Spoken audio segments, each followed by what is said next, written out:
Outside the Window by Li Jiatong. Translated by Nicholas Koss.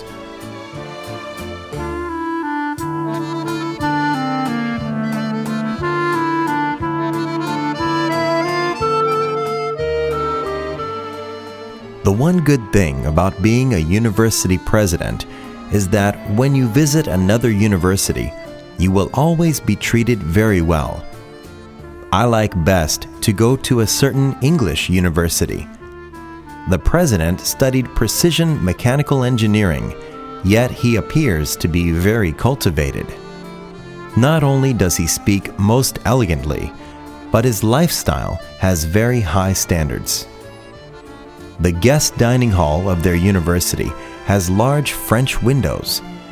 Outside the windows is a large lawn, which is always well manicured. What is most attractive in the lawn is a very large tree, which is an apple tree. Once, when I went there in the spring, the apple tree was in full blossom.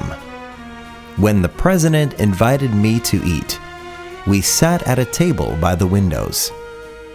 As we were eating, we also enjoyed the apple tree in full blossom. It was really a kind of pleasure. This year, I again went to that English university. Outside the windows was still the delightfully beautiful garden, and the apple blossoms were gorgeous. But there was no longer that table near the window. We ate at a table further within the room, and President ate very sparingly, as did the others at the table. Everyone was having bread and soup. I have always hated with a passion the steaks of foreigners, so to eat simple food made me 100% happy. Yet, I still was a little troubled.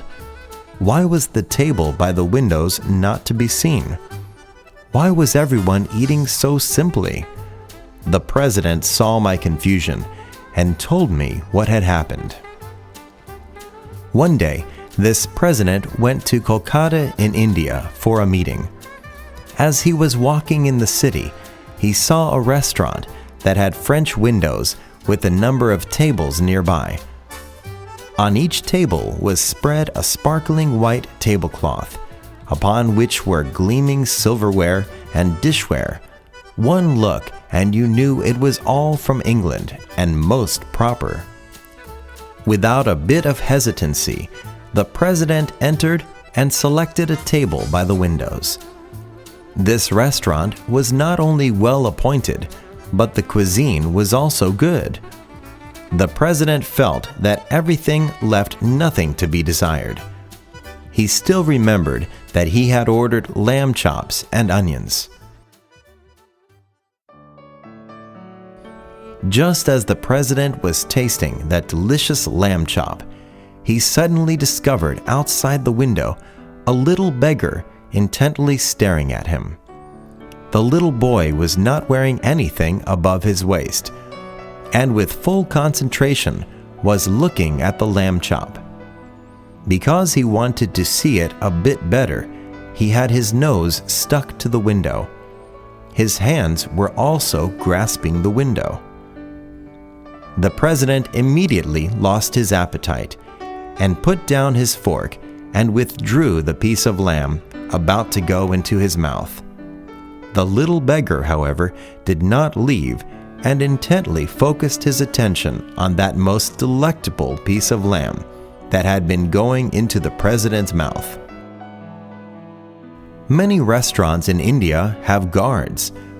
Just at that moment, the guard came over and the little beggar ran off in a flash. The president ran out to follow him, but the little beggar had left no trace. After the president had returned to the restaurant, the only thing he did was to pay the bill. He did not finish his meal. Afterwards, whenever the president had a meal near a window, he definitely thought of that beggar. And this was not all. Whenever he had something exquisite to eat, he would always feel that there was a hungry little beggar looking at him. Afterwards, he did not again use the table by the windows in the guest dining room.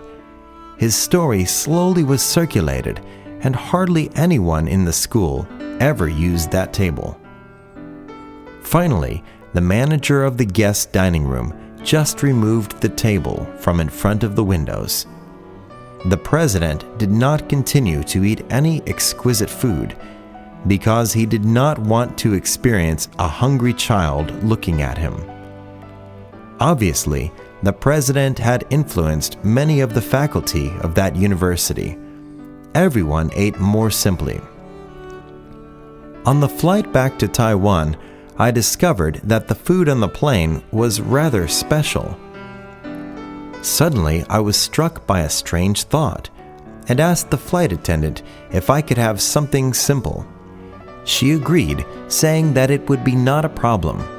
She gave me many good-tasting rolls and some ordinary soup, also some salad.